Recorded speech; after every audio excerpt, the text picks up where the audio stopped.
Thank you for tuning in to This Week in Poker. We're here to let you in on everything going on in the poker industry.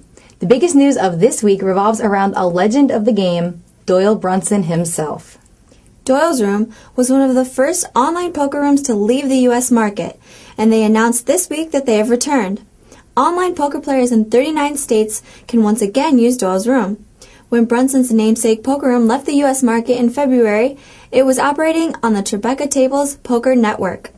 Now Doyle's Room is part of the Micro Gaming Poker Network, which serves U.S. customers. The most recent World Poker Tour event concluded this week at the Casino Parlada in Barcelona, Spain. The winner of the WPT Spanish Championship was Marcus Lehmann. The Austrian took home over $750,000 for his victory. Gus Hansen entered the final table as the chip leader, but was eliminated in 5th place when he moved all in with an ace-10 suited and was called by Ludovic Lacaille's pocket aces. Lacaille went on to finish 2nd in the tournament, which was good for over $400,000. Back here in Las Vegas, the Poker Bowl starts tomorrow at the Palms. 25 six-player teams, each representing a different U.S. city, will compete for a chunk of the $1 million prize pool. There are 5 conferences, and each conference winning team gets a chance to play in the final on October 23rd. Each team is stacked with pros, which will mean the Poker Bowl will be quite a spectacle. The local team, which is called the Las Vegas Rat Pack, is owned by Phil the Unabomber Locke. The team consists of Locke, Jennifer Tilley, Antonio Esfandiari, Danny Masterson, Scott Fishman, and Mike the Mouth Matasso. Card Player TV will be at the Palms for the Poker Bowl to provide live updates, photos, and videos. Be sure to check it out right here on cardplayer.com. Down on the Strip, the preliminary events of the inaugural Caesars Palace Classic have been underway for a week. The $10,000 buy-in main event starts on Monday, and we will be there to provide you with all of the details. Earlier this week, I stopped by the Caesars Poker Room to find out how you can get a seat into Caesars' biggest open tournament ever. Jason, can you remind our viewers how to get into the tournaments for cheap? What single table satellites are you running? Sure can. We're actually running right now $65 satellites all the way up through and including 1,040 satellites. And those run at what times? They start 9 a.m. in the morning and they run till 2 a.m. Okay, now that $10,000 buy-in starts on Monday. How can they get into that? Well, you can get into that through our single table satellites, or you can also play on our 7 p.m. mega satellite that happens daily. And what's the buy-in for that? That's a $550 satellite, and we also run it on Sunday coming up. We'll be running 2 of them at noon and at 7. Check out the entire Caesars Palace Classic preview on this week's edition of Strip Poker.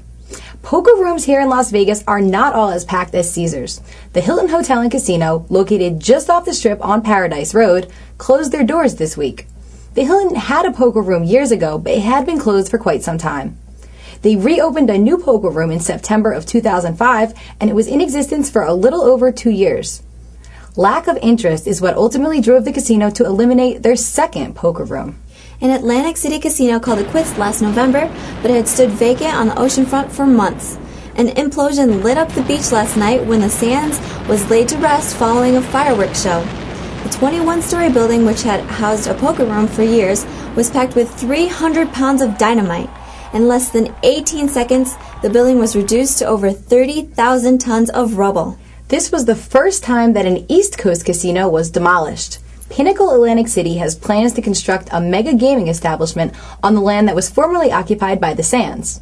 The $2 billion resort is scheduled to open on 18 oceanfront acres in 2011. Atlantic City is getting a facelift, and the MGM Mirage is doing their part to glamorize the second largest casino-based city in the country. Recently, MGM Mirage announced that the construction of a casino complex that would cost up to $5 billion upon completion. The resort will include a 3,000-room hotel, a 1,500-seat theater, and, of course, a poker room. It will be constructed on more than 70 acres near the popular Borgata Hotel and Casino. MGM Mirage plans to break ground in 2008, and the complex should be open by 2012. West Virginian poker players don't have to drive all the way up to Atlantic City to play poker anymore. 2 racetracks, Wheeling Island and Mountaineer, opened their doors to poker players and were able to keep the rake for the first time this morning.